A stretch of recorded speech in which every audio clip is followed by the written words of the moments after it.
Senhor Jesus, nós te invocamos juntos, muito gratos por estarmos juntos, muito felizes por aqueles que aqui estão, muito felizes por aqueles que não estando aqui, no entanto, recebem o que aqui está sendo gerado e recebem com avidez. E eu quero pedir que tu nos alcances a todos, a nós aqui perto e aqueles que estão longe, mas que estão diante de ti, porque nós não construímos 3 tendas, porque nós cremos no Deus que não habita em tendas, nem em nada feito pela mão do homem, mas habita com o quebrantado e com o contrito de coração. Por favor, prepara a nossa mente, o nosso entendimento para a tua palavra. E agora coloca em nós aquele bom espírito, bom coração, aquela mente reverente, cheia de adoração, aquele espírito que se curva em verdade e que quer aprender não para saber, mas para provar, para viver, para experimentar e para manifestar. Eu peço que seja assim em todos nós, com todos nós, orando também pela filha do jovem, pela Mariana, mulher do Kenneth, pela Adriana e pela Lourdes, mulher do jovem, que estão com ela ali no hospital, enquanto ela dá à luz no processo do parto. Que tu a visites e que o que é natural e tu criaste para que seja natural, aconteça com toda naturalidade e saúde, e que ela cresça na experiência de ser mãe, e o Kenneth também, e o jovem a Lourdes na experiência de se tornarem avós, e traz essa criança ao mundo sob a tua bênção. Nós pedimos em nome de Jesus. Amém, Senhor. Gente querida, quarta-feira passada nós paramos nas 3 tendas, aqui em Mateus, no capítulo 17. Não foi isto? E para vocês eu não preciso fazer nenhum tipo de repetição, assim espero, porque eu fico com pena dos que estão sendo fiéis desde o início sem faltar nunca e que tem que ficar ouvindo as minhas digressões, às vezes de 20 minutos, 25, para eu entrar no que nós tínhamos deixado da última vez. De modo que todo mundo sabe como proceder. Se você não estava aqui na quarta-feira passada, aqui que eu digo é do outro lado, ali na tenda, é a mesma coisa. Então, se não estava aqui na quarta-feira passada, vá lá no site da Vem VTV, entre nas reuniões com o Caio, que são essas reuniões de quarta-feira, e veja lá as últimas reuniões de quarta-feira, na sequência do Caminho do Discípulo. Baixe, assista, veja, reveja, internalize, você não terá perdido nada assim. Na quarta-feira passada, eu disse que nós tínhamos tido 3 etapas até agora nessa nossa jornada de estudo no livro de Mateus sobre o caminho do discípulo. Nós iniciamos em Mateus no capítulo 16 e nós vimos que o elemento pivotal de tudo aquilo ali é que não há discipulado sem a consciência de que Jesus é o Cristo, o Filho do Deus vivo. E nós vimos que isto é uma revelação de Deus, não é uma cogitação humana. Nós vimos que pela via da cogitação humana ninguém chega aí. Como Paulo disse, se formos olhar com a lógica da religião, é algo absolutamente inaceitável porque é escandaloso. Deus se fazer homem. Do ponto de vista do monoteísmo absoluto dos judeus, era algo completamente chocante. Nem o Messias eles esperavam que fosse Deus encarnado. Esperavam apenas que fosse um super ungido, mais do que todos os profetas, e que tivesse o poder do auto-perpetuamento, da continuidade para sempre, inaugurando uma era assim, mas não era Deus mesmo e absoluto, como em Jesus isto se manifestou e aconteceu. Então, de um lado, se a visão for a da lógica da religião monoteísta, é escândalo, como foi e continua sendo escândalo para a lógica monoteísta judaica, como continua a ser escândalo para a lógica monoteísta islâmica. É escândalo. Como também Paulo disse que seria loucura, na perspectiva da lógica filosófica. É loucura para os gregos, que são a representação arquetípica dessa tentativa de acessar Deus, de acessar a verdade pela via filosófica, reflexiva, do pensamento ou do intelecto. Então o caminho do discípulo começa numa revelação, uma revelação que não procede da lógica da religião, não procede da lógica filosófica, procede de Deus, porque é absurdo. É tão absurdo que ou ela se instala e se instila em nós como revelação divina, ou no máximo ela atingirá a nossa alma como cultura dentro da qual nós fomos criados. Aí é o Jesus do vovô, da vovó, do papai, da mamãe, é o Jesus do pacote. Não é o Jesus Senhor, eu não sou discípulo dele, ele é apenas um ícone que representa o sagrado na minha existência, acerca do que eu nunca pensei muito, não desejo pensar, não há muito por que pensar, o time está ganhando, já é a 5ª geração que é assim, a gente segue juntos. E tem o seguinte, eu não sou muito dedicado não, mas toda vez que eu preciso eu faço uma fezinha e as coisas melhoram.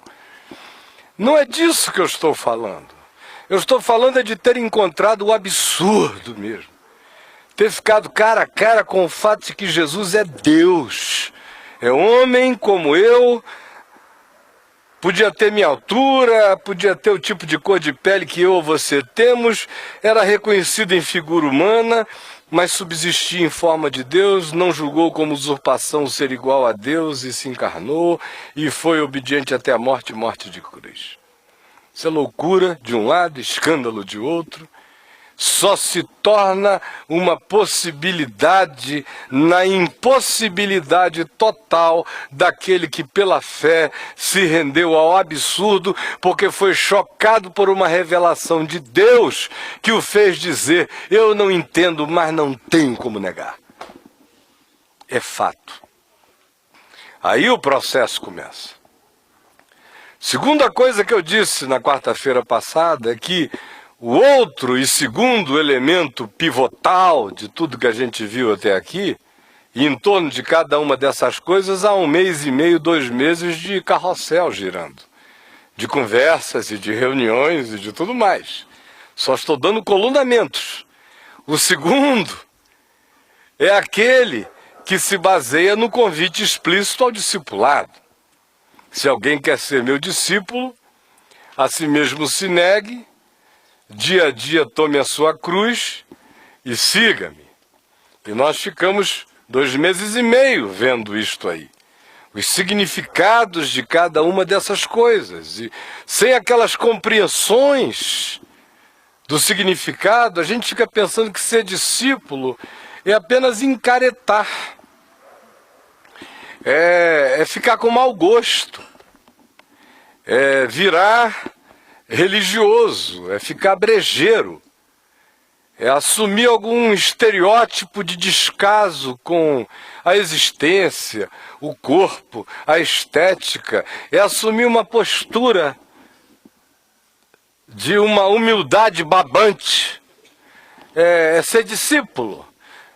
A gente fica pensando que ser discípulo é ficar adorando o cheiro de vela, gostar de passar horas e horas e horas e horas assentado no mesmo lugar, sem saber nem o que está sendo dito, mas imaginando que o ato de ali estar o coloca automaticamente na presença do Deus que habita o lugar, porque aquela é a casa de Deus. Eu sou discípulo por frequência, por não ausência. Sou discípulo como os bons funcionários da Caixa Econômica Federal são da Caixa, não faltam nunca. São discípulos assim. O indivíduo não sabe nem o que é, ou então, não entendendo aquilo que a gente ficou explicando 2 meses e meio, ele embarca em qualquer que seja a sugestão religiosa de um projeto de existência chamado de consagrado. Se tiver cara de consagração, ele embarca. Se for alguma coisa assim muito difícil, ranheta, que o cara tem que se lancetar, se proibir, eu gosto tanto disso, mas não vou mais fazer só porque eu gosto, eu preciso me negar a mim mesmo. Eu adorava caque, mas agora eu só vou vestir rosa-choque, que eu detesto. É brega, mas é para eu me negar a mim mesmo. É um sacrifício que eu estou fazendo para o Senhor. Recebe Jesus. Aí ele vai ficando neurótico. Aí aparece um dono de seita, vende um pacotão para ele, aí ele entra. Descobri agora uma coisa mais avançada, onde é mais difícil. Como um monte de gente que chega para mim e diz, olha, eu não vou ficar no caminho da graça porque não tem dificuldade. Não tem dificuldade. Como diz o marido da Lígia, o Carlyle, qual é a frase que ele usa sempre quando eu chego lá? Ele sempre chega e me dá um abraço. Ô, Caio, ninguém se perde no caminho da graça. Eu digo, é verdade, no caminho da graça ninguém se perde mesmo. Não nesse movimentinho da gente aqui, no caminho eterno da graça de Deus, ninguém se perde. E isto é fato. Mas, pois bem, tem gente que vai crescendo de dificuldade em dificuldade. Pensa que o caminho do discipulado é uma escadaria da Penha, daquela lá no Rio de Janeiro. Não é nem a peregrinação para na via e no caminho de Santiago de Compostela, porque é charmoso. É para o Paulo Coelho fazer, na boa e tal. Não, esse aí não serve. É um turismo muito fácil. Eu estou precisando de um negócio esquisito. Tem que ter cheiro de enxofre quando a gente orar. Tem que ter alguma coisa. É discípulo, é isso. E precisa ser. Aí ele fica um tempo ali, ele se acostuma a fazer todos os exercícios. Claro. Qualquer um se acostuma a fazer exercício. Aí ele se acostuma, daqui a pouco ele já está querendo alternar, fazer uma variação. Vira uma espécie de treino de karatê. Aprendi a se catar, vou mudar para outro catar. Aí ele muda de denominação. Aí vai catar outra denominação. Aí para fazer outros exercícios. Agora é o exercício celular. Agora ele vai fazendo e virando. E no fim da vida, ele olha para trás e diz, meu Deus, eu fiz toda essa loucura, fiz toda essa viagem, continuo aqui angustiado, perdido, sem saber quem eu sou, com pulsões esquisitas dentro de mim, sem soluções para boa parte do meu ser, vivendo da esperança de que esse sacrifício todo tenha sido visto por ti. Ou seja, continua fazendo ainda a oração original do paganismo primevo. Por isto, é que sem essa compreensão do significado, do negar-se a si mesmo, tomar a cruz, o que cada coisa significa, ninguém vai de fato andar na compreensão do caminho do discipulado. O terceiro elemento pivotal, eu disse, é que Jesus passou do "Tu és o Cristo, Filho do Deus vivo", para "Se alguém quer ser meu discípulo, negue-se a si mesmo, toma a sua cruz e siga-me", e disse logo a seguir: "Em verdade eu vos digo que alguns dentre vós não passarão pela morte sem que vejam o Filho do Homem no seu reino", ou vejam o reino de Deus no seu poder, como diz Marcos.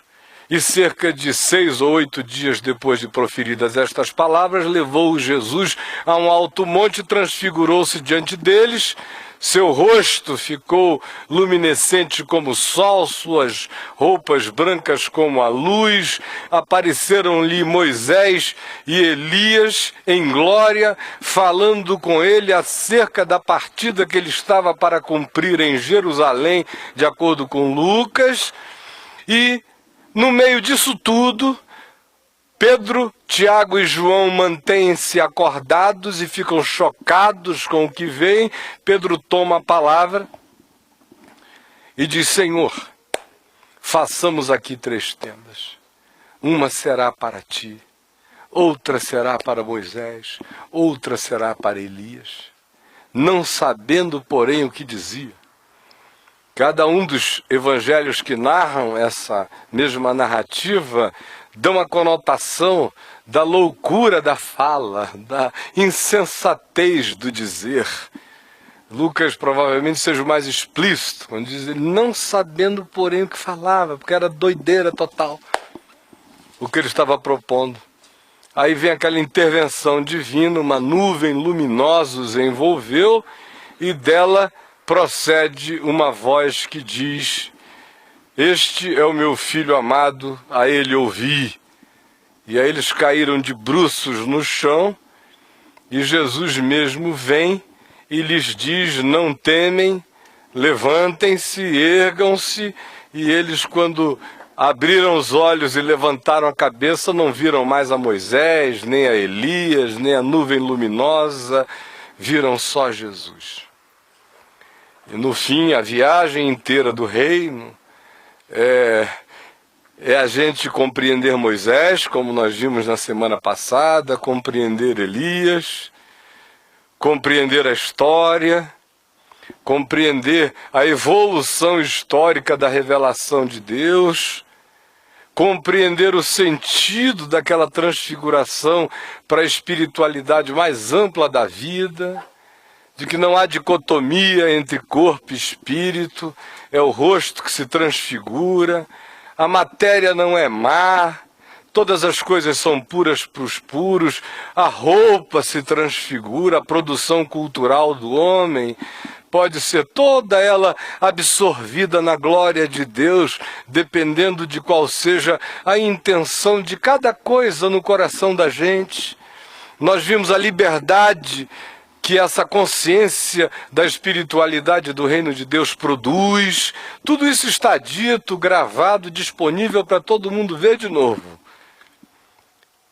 Mas eu parei nas 3 tendas na quarta-feira passada.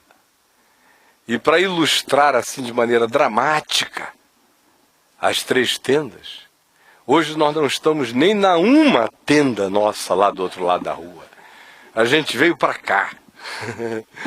Por uma história da soberania de Deus em relação àquela tenda, que não é um problema, mas foi uma circunstância semanal que para mim foi extremamente útil, ilustrativa e de certo modo até agradável, porque abriram-se outras perspectivas. Então, eu quero ficar nas 3 tendas saindo delas. Eu quero voltar às 3 tendas para derrubá-las. É por isso até que aquela nossa tenda dali cobre uma ruína. Porque ruína já era. Então, o que quer que uma ruína seja, ela já foi. Quando a ruína ainda está presente, ela está sendo reutilizada em geral em razão do que ela já não é.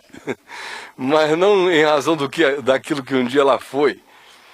E nós, que hoje queremos pensar nessas 3 tendas de Pedro, essas 3 tendas do primeiro Papa, de acordo com a Igreja Católica, ainda foi modesto, ele quis construir 3 tendas. O pessoal fez o Vaticano e disse que é a igreja de São Pedro. E o pobre do Pedro ficou com a marca das 3 tendas. Um dia quis fazer 3 tendas e disse: não, Pedro, a gente vai te dar um Vaticano. Se ele ressuscitasse de entre os mortos, ele ia pegar uma britadeira doidinho, ia sair e ia matar Pedro na entrada do Vaticano. Tentando derrubar o Vaticano. Não eu não tenho nada a ver com isso. Jamais eu faria isto. Ele talvez recriasse a frase de: nesta boca jamais entrou coisa comum e imunda, que ele falou lá em relação a Cornélio e a comida sugerida no cardápio de Deus no lençol das perdições. Não, eu não como. Ele talvez saísse com uma dessa, que lhe era extremamente própria. Mas a ironia histórica é que o homem das 3 tendas ganhou o Vaticano como prêmio de uma variante pervertida da consciência da fé que se transformou em religião batizada de cristianismo. Acabou realizando a loucura piorada. Façamos 3 tendas, e se disse, mas era loucura, ele não sabia o que dizia. E o pessoal que se diz guardião dessa verdade, não fazem 3 tendinhas, fazem logo um estado e dão a ele a alcunha e o batismo, o cetro de São Pedro. Parece uma grande brincadeira, uma grande gargalhada a história inteira.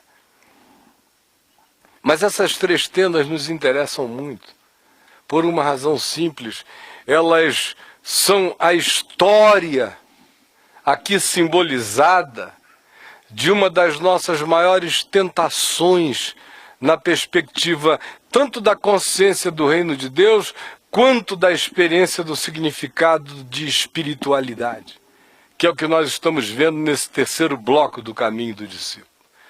Nós estamos falando do reino de Deus, do significado dele, já falamos algumas coisas, e dessa consciência espiritual que o reino de Deus produz, libertando a gente de lugares, libertando a gente do passado. Moisés tem a utilidade dele que permanece apenas no que diz respeito ao que não caiu em caducidade. Qualquer outra coisa que tenha caído em caducidade em razão da revelação de Deus no Evangelho está para trás. Moisés está reconciliado com isso. A conversa dele é sobre a cruz. Elias está reconciliado com isto. A profecia está reconciliado com o fato de que houve coisas dela que já passaram, houve coisas delas que se cumpriram em Jesus, houve coisas delas que se projetam, mas, como diz no Apocalipse, todo o espírito da profecia é o testemunho de Jesus. É por isso que Elias, que é a figura arquetípica de todo esse grupo profético, está falando com Jesus juntamente com Moisés acerca da cruz, acerca da partida que Jesus estava para cumprir em Jerusalém. O papo da revelação é a cruz. Sempre é o Cordeiro imolado desde antes da fundação do mundo. Essa consciência nos reconcilia com o universo, com o cosmos, com as nuvens que se tornam glorificadas e luminosas, com a materialidade de toda a criação, com todas as dimensões da vida, com a história humana, alarga a nossa percepção. Agora, a contrapartida disso são as 3 tendas. Ou seja, o convite inteiro dessa espiritualidade do reino de Deus é para o ar livre. Isso aí é um sarau divino, com Moisés e Elias cantando a cruz, com glória, a abóbada do céu, no Monte Hermon. E de repente o cara quer tapar o céu encobrir tudo, prender Elias, confinar Jesus, ou seja, a antítese do projeto do reino de Deus e dessa espiritualidade imensa, total, histórica, cósmica, ampla, livre, que goza a Deus em tudo e em todas as coisas e em todos os lugares, sem departamentalizações, sem frações, sem dizer isto é mais espiritual do que aquilo. Não, podendo assambarcar o todo da vida com glória, com transfiguração, porque a destinação de todas as coisas é glória. E todas as coisas são puras para os puros. A antítese disso, a contrapartida disso, são as três tendas. É a grande loucura. E a importância delas é porque elas são a maior tentação que a gente tem no curso da nossa existência espiritual, viajando e peregrinando neste mundo.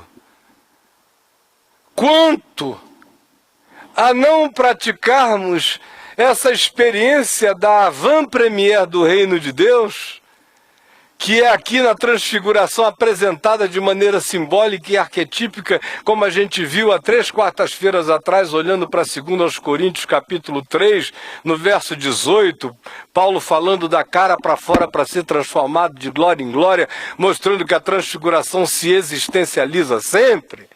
A grande tentação quanto a parar esse processo é o significado das três tendas.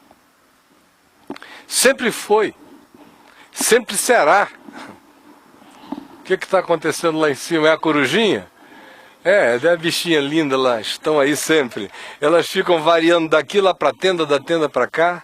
Ainda bem que só ficam nesse pedaço, porque elas são maravilhosas, né? Então, e elas não têm três tendas, elas voam por aí. É por isso que ela está ali agora. Então, olha só, na realidade, as três tendas são a antítese de toda essa convocação para essa liberdade de provar a Deus em todas as coisas. E elas são uma tentação que estão presentes desde sempre e estarão presentes para sempre conosco enquanto a jornada for esta aqui. Ninguém fique pensando que está livre das três tendas para sempre. Elas voltam, elas são recorrentes. A gente vai na liberdade de Deus, daqui a pouco, três tendas. Dá aquela coisa, vamos fazer três tendas, tá bom demais, aleluia, glória a Deus, três tendas. Basta ficar bom demais que o cara quer fazer três tendas. Quando tá muito ruim, ele não quer tenda nenhuma. Me tira daqui, Jesus. Parece a minha papagainha, a Polly, que desapareceu lá. Caio, me tira daqui. Quando o negócio estava muito bravo, me tira daqui. Agora, quando transfigura, dá aquele surto, três tendas. Não vamos perder isso, não. Pelo amor de Deus, aleluia, nosso, a gente viu, vamos confinar. Desde sempre foi assim. Desde o Gênesis é assim. É sempre essa tentativa de confinamento. De ver se a gente enquadra Deus. O Abraão é aquele louco que sai andando sem saber para onde vai, por isso é o pai da fé. Porque é o inenquadrável, é o hebreu que vai adiante, que vai só usando tenda. A tenda o segue, ele não segue a tenda. A tenda é dele, ele não é da tenda. Ele levanta e a leva, e ela obedece. Ele não diz, façamos aqui três tendas para ficar aqui. Ele diz, tá bom para mim aqui, vou fazer tenda aqui hoje. Amanhã ele diz, não está bom para mim aqui, farei tenda onde fica for bom para mim. Mas não tem nenhum aqui que determine a tenda, só tem um homem a quem a tenda serve. Caminhando. Mas logo adiante você começa a ver essa tentativa de vamos ver se a gente fica em algum pedaço. Aí Deus os manda lá para o Egito. Ficam 430 anos no Egito. É tempo aberto, é um Brasil de existência no Egito. Você se sente brasileiro? Hein? Essa terra é sua? O Brasil é nosso? Você imagina os judeus, 430 anos lá, no Egito, se sentiu em casa, no mesmo tempo em que lá também moravam os Ixos, no mesmo tempo em que os hititas também colocaram uma base poderosa lá, perto da delta do Nilo. E hoje em dia a arqueologia sabe que até os gregos, os pré-gregos, a civilização minoana, esteve presente lá. Hoje há achados arqueológicos que mostram que os hebreus conviveram na mesma época com Ixos, hititas, egípcios e gregos. Imagina a troca que houve naqueles 430 anos. Todos esses povos tinham seus templos, seus deuses, suas super tendas de pedra, sem falar que o Egito é o campeão mor de façamos aqui 3 tendas para sempre, de marcar lugar, de fazer xixi cósmico histórico. Ninguém arranca. Eu sou Kelpis, eu sou Kefren, eu sou Miquerinos, que é até uma coisa que parece com um mictório. Miquerinos, mas ninguém me tira. Eu fiz xixi nesse chão daqui, ninguém me arranca. E é um arquétipo tentador para eles. Vocês vejam que toda hora eles dizem para Moisés: oh, todos os povos têm isso, têm aquilo, só a gente que não tem. Aí eles vão sempre reclamando que os outros têm, do que eles não têm, porque eles sabiam o que havia pelo mundo e eles ajudaram a construir aquelas magnificências de fixidez em pedra que são os monumentos egípcios. Aí eles chegam em Israel com uma vontade danada, não era Israel, era a terra de Canaã, de ver-se limpando a área. Eles estabelecem a sua fixidez, mas não conseguem. Que luta de lá, luta de cá, os inimigos vão salvando-os de se fixarem tanto. Até que chega a hora em que eles sentem que eles estão naquela posição de tudo bem. Aí eles dizem: façamos aqui uma tenda. Vamos fazer um templo para o Senhor. E era uma história já velha, e que o Samuel dizia: não faço isso não. É igual a história de tenhamos um rei. Todos os povos têm, a gente precisa. É sinal de status, de establishment, de fixação, de institucionalização. Façamos aqui, tenhamos o nosso rei. Todos têm, a gente tem que ter também. Todos têm templo, façamos um templo. E o pretexto é sempre espiritual. A arca da aliança precisa descansar. Precisa de repouso. A arca, uma arca que Deus já tinha feito com negócio, com 2 varas para viver sendo carregada. Até o projeto era móvel, era para levar a bichinha para lá e para cá. Aí eles já estavam cansados, de saco cheio, disseram que a arca estava cansada. Não tem que arranjar um repouso para a arca, coitada da arca, já rodou para lá, rodou para cá. Era o pretexto piedoso, o repouso da arca. Coitada da arca. Já andou demais, façamos 3 tendas, não, façamos uma grande, um tabernáculo primeiro poderoso, depois a gente vai fizeram um tabernáculo de Silo, e depois a gente vai fazer um templão, lá em Moriá, celebrar Abraão, Isaac, aí vai ficar maior ainda, e a gente dá um descanso para a arca, como se a arca fosse descansar num templo feito por mãos humanas. Ela acabou desaparecendo. E o Indiana Jones não achou, e ninguém também. E aí o livro do Apocalipse faz a bichinha reaparecer, sabe onde? João diz: eu vi a arca da aliança diante do trono de Deus nos céus. Porque se a bichinha tiver que ter um lugar, é lá. Aqui é para carregar. Aí o templo foi derrubado por causa do culto à fixação, as 3 tendas, com um ofício fixo. Com as 3 tendas vêm os sacerdotes oficiais, vêm os levitas, com as 3 tendas vêm as ordens dos cultos, com as 3 tendas vêm os ritos, vêm as cerimônias, vêm os dias santos, vem o Deus de agenda. Com as 3 tendas surgem todos os pacotes que dizem qual é o dia da graça de Deus, quando não é o dia da graça de Deus, quando é o dia que Deus cura, quando é o dia que Deus não cura, quando é um dia que Deus não pode curar porque a gente não quer que Ele cure, o nome desse dia é sábado, enfim, são as 3 tendas. E foi o que eles fizeram o tempo todo. Com as 3 tendas vêm também os assassinos de profetas. Com as 3 tendas vêm os fiscais da verdade. Com as 3 tendas vêm aqueles que dizem ele é herege, matemo-lo. E mataram assim profetas e profetas e profetas. As 3 tendas têm seu centro de poder. E é sempre assim e sempre assim será. E aí aquele templo foi destruído, aquela tenda veio abaixo. Nabucodonosor acabou com ela. Aí eles voltaram, quando voltaram, vamos angustiadamente construir de novo, construir outro templo. Mas aí já não tinha mais a arca. A arca já tinha rodado, sumido. Ninguém sabia onde ela estava, nem os templários acharam, nem o Dan Brown encontrou até hoje a arca. Já não tinha mais, aí fizeram um templo merreca.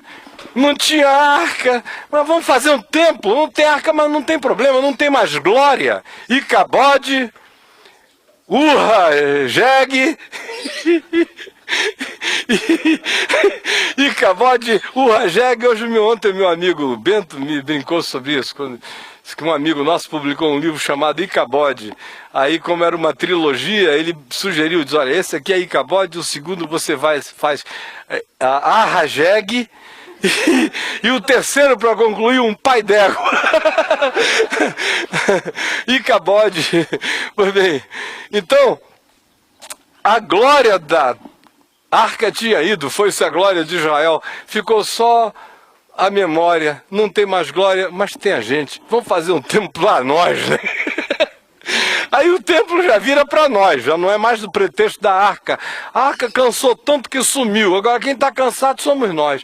Vamos fazer o templo. Tragam os dízimos à casa do tesouro, aqui é a casa do tesouro, aqui são as 3 tendas, Deus só aceita dinheiro aqui, se não puser aqui, em qualquer outro lugar é mal.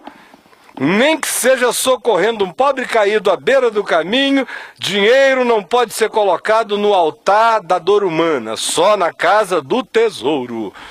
Não tem mais arca para repousar, mas tem sacerdote para sustentar. É a política das 3 tendas. E aí, depois constrói o templo de Herodes o Grande, fica todo mundo impressionado com a tendona.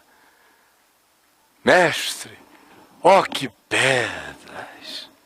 Se o cara tem que estar muito surtado mesmo para pensar que Jesus vai ficar impressionado com a construção de Herodes o Grande. Imagina só! Mestre! Ó que pedras! Ó que construções! Feita pelo arquiteto Frei Serapião, tudo grande, descomunal, enorme. Aí Jesus disse, vocês estão vendo, não vai ficar pedra sobre pedra que não seja derrubada. Aproveitou, foi derrubando até o fim do mundo. Ali em Mateus 24, começou por ali, não parou nada, até o sol escurecer, a lua se transformar em sangue, a terra inteira se tsunamizar e quebrar tudo, nação contra nação, desgraça abominável da desolação, tá morrendo tudo, fogo e enxofre, então veio o Filho do Homem. Já que vocês estão falando aqui de, ó que templos, ó que construções, vocês me deram até uma boa ideia para falar sobre tudo que o homem destruiu, que vai cair mesmo. E esse templo aqui já era. Mas Pedro não estava vacinado contra essas coisas, porque ninguém está. A nossa pulsão pagã chama fixidez de segurança. A nossa doença pagã chama continuidade de verdade.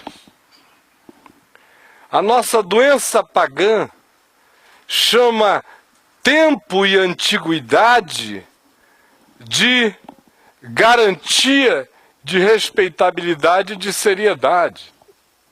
a nossa consciência pagã, precisa marcar significados com coisas que, em sendo construídas, se tornem maiores do que o significado, porque a gente passará agora a dedicar a energia da nossa alma à manutenção daquilo que apenas seria uma simbolização de uma coisa muito mais importante anterior e que não pode nem mesmo ser erigida por mãos humanas. Aí a gente, sem querer, depois de um tempo, está cultuando um ídolo que não tem cara nem de homem e nem de coisa alguma que pareça com a criação de Deus, mas é o culto nosso, a nossa própria história, a nossa própria simbolização, a própria tenda que a gente construiu, a quem construiu a tenda, ao cara que teve a ideia, a história inteira da construção da tenda, que hoje me faz o homem mais feliz do mundo saber que eu pertenço à história da construção dessa tenda. Isso me dá tanta satisfação, me dá mesmo orgulho. Eu tenho orgulho de dizer que eu faço parte disso.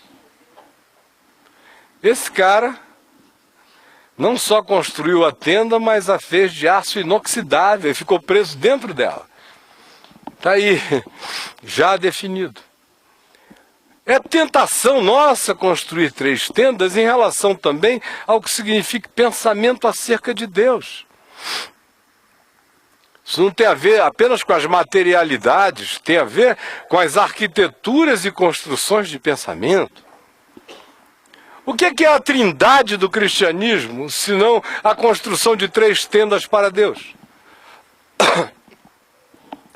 Todos nós sabemos que a Escritura revela a Deus, e Jesus afirma tal revelação, chamando a Deus de Pai, tratando a si mesmo como filho do Pai, dizendo eu e o Pai somos um, e dizendo que enviaria o Espírito Santo, que era da parte do Pai, e que falaria e daria o que era dele, porque receberá do que é meu. Isso é tudo o que Jesus fala sobre o Pai, o Filho e o Espírito Santo. E aí mistura tudo, não em 3 tendas, em tenda nenhuma. Mistura isso tudo na única tenda onde Deus habita. João 17, quando ele diz que a finalidade disso tudo é para que agora, Pai, assim como eu sou em ti, tu és em mim, sejam eles em nós. Porque a minha vontade é esta, é que tu estejas em mim, eu esteja neles e eles estejam em nós. Esse é o templo, essa é a única tenda que não é construível, ela é relacional, ela é de comunhão, ela é o paradoxo do ser finito, mas que é habitado pela eternidade. Ser morada do Deus eterno.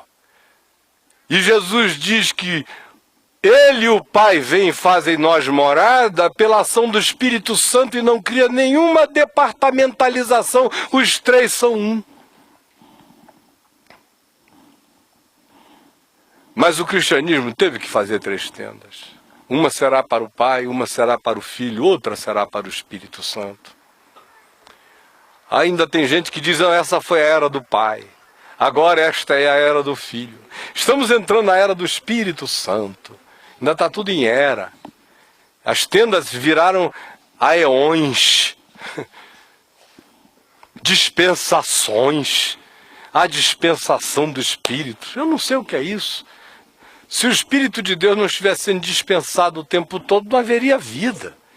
Se Deus pensasse só em si e recolhesse o seu espírito, o livro de Jó diz, toda a carne a uma expiraria e tudo voltaria ao pó. E o Salmo 104 diz que de nós, a toda a criação, a abelhinhas, até a existencialidade mais profunda do meu ser, o todo da criação é revitalizado pelo Espírito Santo.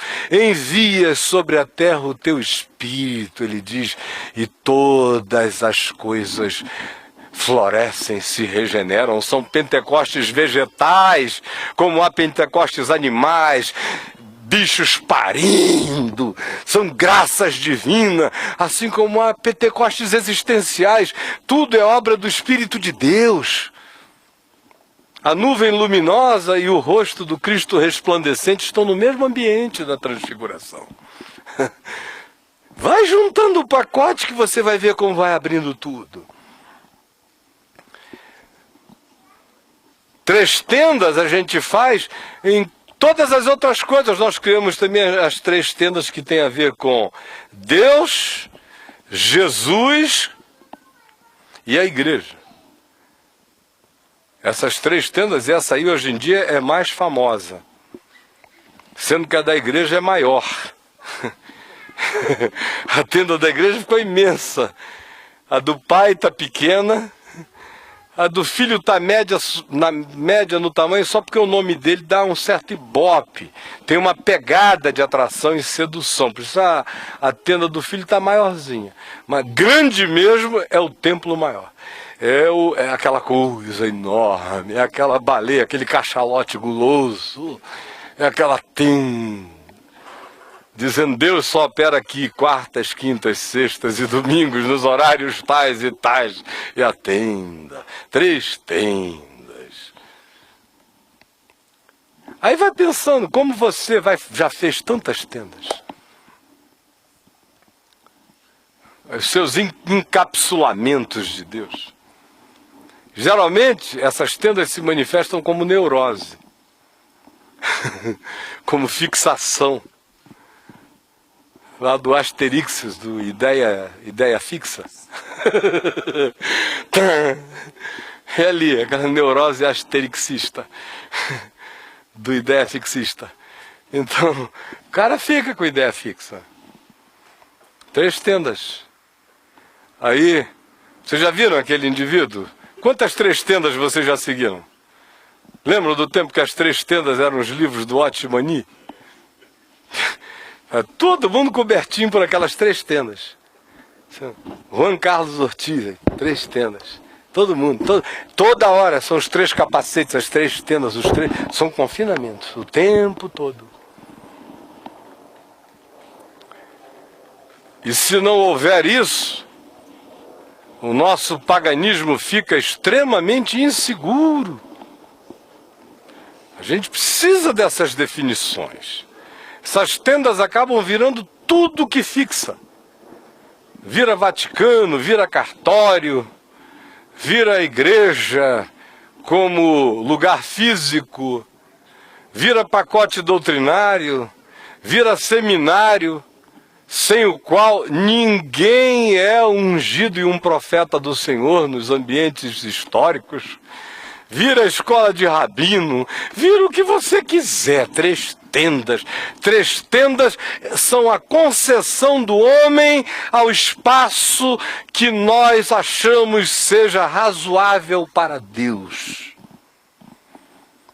E 3 tendas é a manifestação suprema da nossa loucura. É querer transformar Jesus, Moisés e Elias em gênios da lâmpada. Vamos botar aqui os 3 aqui no... Literalmente vamos botar aqui os 3, as 3 tendas. Aí quando a gente quiser a gente esfrega. Agora é hora de Moisés. Vamos descer o porrete, é hora de Moisés. Sai, Moisés.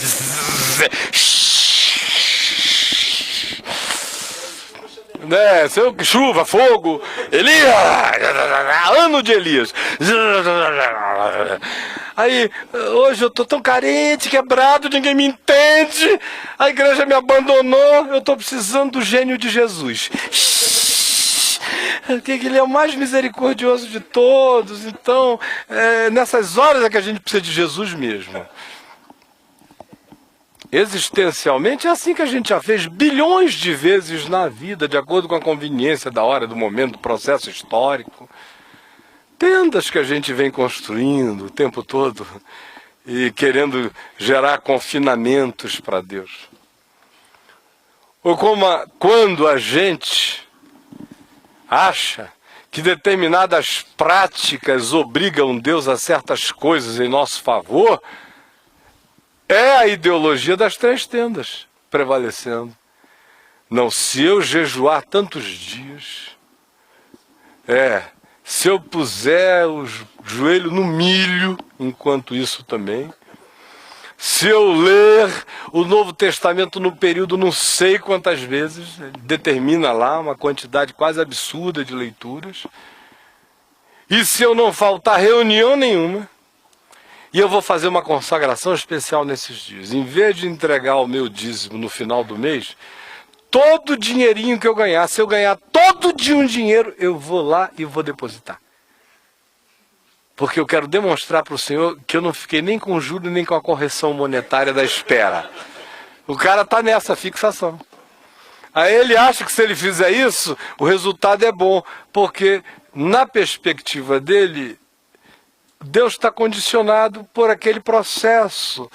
É tenda, gente. É confinamento, é aprisionamento. É Deus à minha disposição. O que Pedro iria aprender é que eu tenho que confiar para sempre no Deus indisponível. Eu sirvo o Deus indisponível. Aí você diz, mas o teu Deus é indisponível? Absolutamente indisponível em relação ao meu capricho. Mas olha, totalmente. Já me deu provas mais do que cabais. Eu não fiquei careca de saber ainda. Talvez não fique porque eu não estou fazendo teste, já faz tempo. Mas eu sei que Ele é indisponível para os meus caprichos. Eu sei que Ele é disponível apenas para a vontade dEle quando eu me alinho a ela. E vá dormir com esse barulho. Eu sei que Ele responde às minhas orações que pedem segundo a sua vontade. E pela graça dele, Ele não responde às minhas orações que pedem conforme o meu capricho. E é o que me salva a mim, a minha mulher e ao mundo. Se Deus tivesse ouvido as orações todas que eu fiz, o mundo já teria acabado.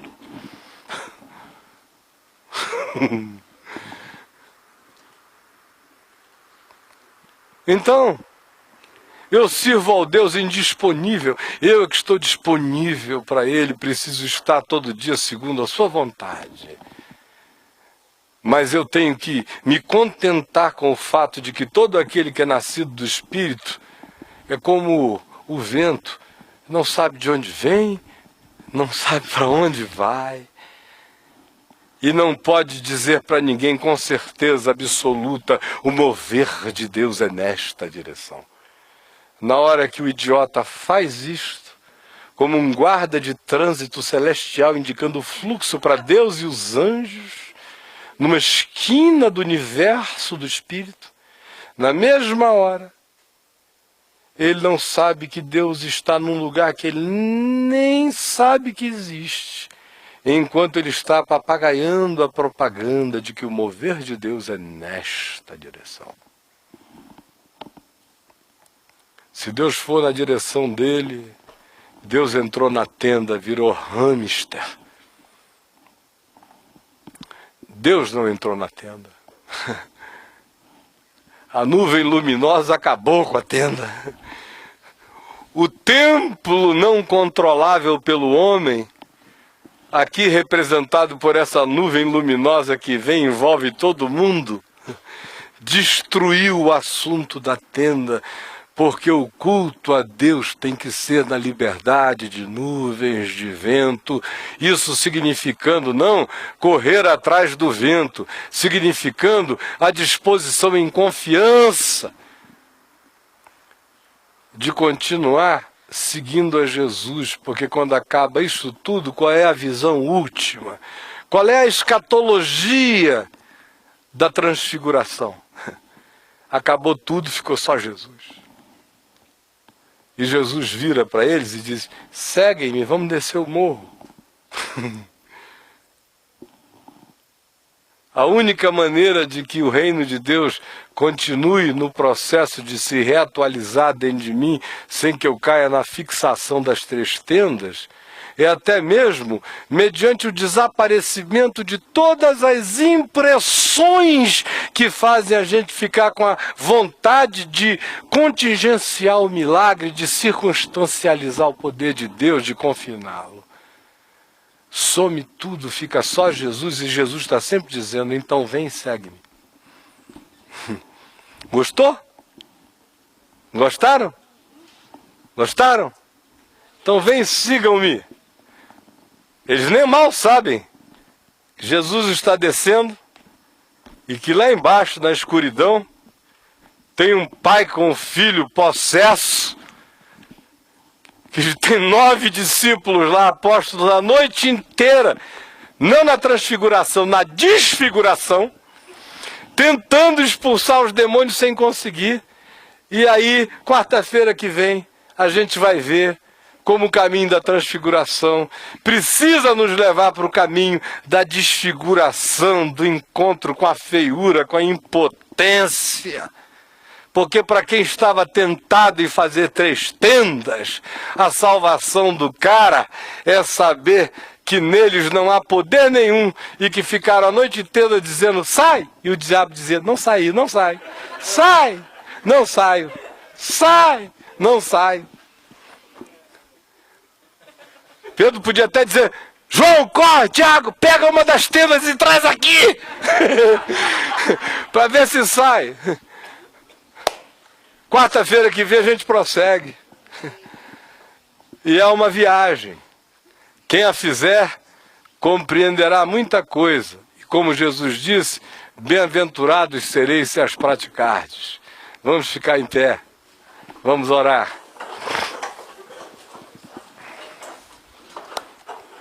Queria que ninguém saísse, que a gente terminasse solenemente, tá bom?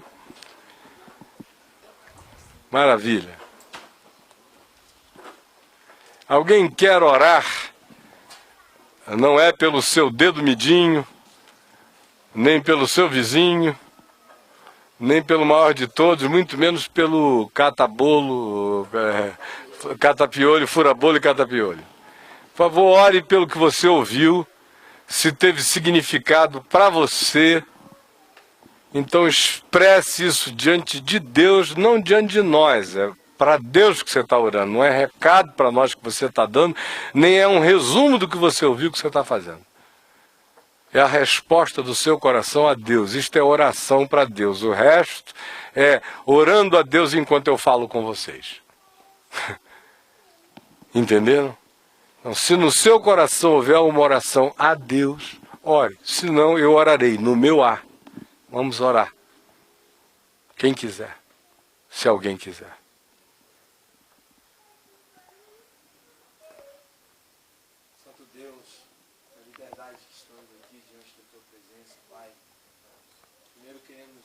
Aqui, Pai, eu acredito que todos os meus irmãos aqui essa noite querem reconhecer essa necessidade que temos de construir a tenda, de tentar, ó Deus, fazer de um lugar, aquele lugar onde o Senhor habita. Meu Pai, a gente bem conhece os nossos caminhos, bem sabemos de onde viemos, ó Pai, e por isso queremos te louvar essa noite, Pai. Amém.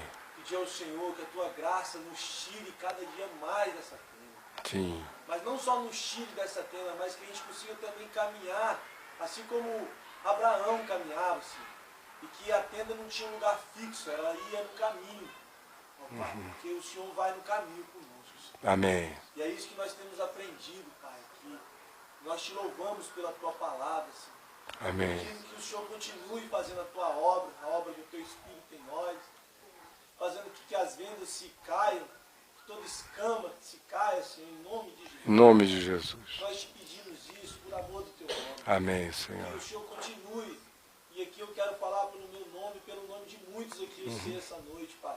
Que estão desejosos de que o Senhor habite totalmente em nós. Amém, Que Senhor. nós nunca mais venhamos ficar dependentes de tendas. Sim. Mesmo sabendo que a nossa fraqueza humana, Senhor, sempre quer voltar para as tendas. Sim. Em algum momento a gente quer retornar. mas pedimos a tua graça aqui essa noite. Sim, Jesus. Pedimos o teu amor sobre nós. Amém. Ó Deus, de maneira que nós, cada dia, Senhor, não venhamos mais fazer 3 tendas, Senhor. Mas que a cada dia o Senhor habite em nós de fato. Amém. Em todos os caminhos, em todos os lugares. Que nós vamos entrar e sair das tendas. Amém. O Senhor vai estar lutando. Amém, Em nome Jesus. de Jesus. Em nome de Nos Jesus. ajude no nosso caminho. Amém, Senhor. Amém, Jesus. Pai nosso que estás nos céus, santificado seja o teu nome. Venha o teu reino. Seja feita a tua vontade, assim na terra como nos céus. O pão nosso de cada dia nos dá hoje. Perdoa as nossas dívidas, assim como nós perdoamos os nossos devedores. E não nos deixes cair em tentação, mas livra-nos do mal, pois teu é o reino, o poder e a glória para sempre. Amém e amém.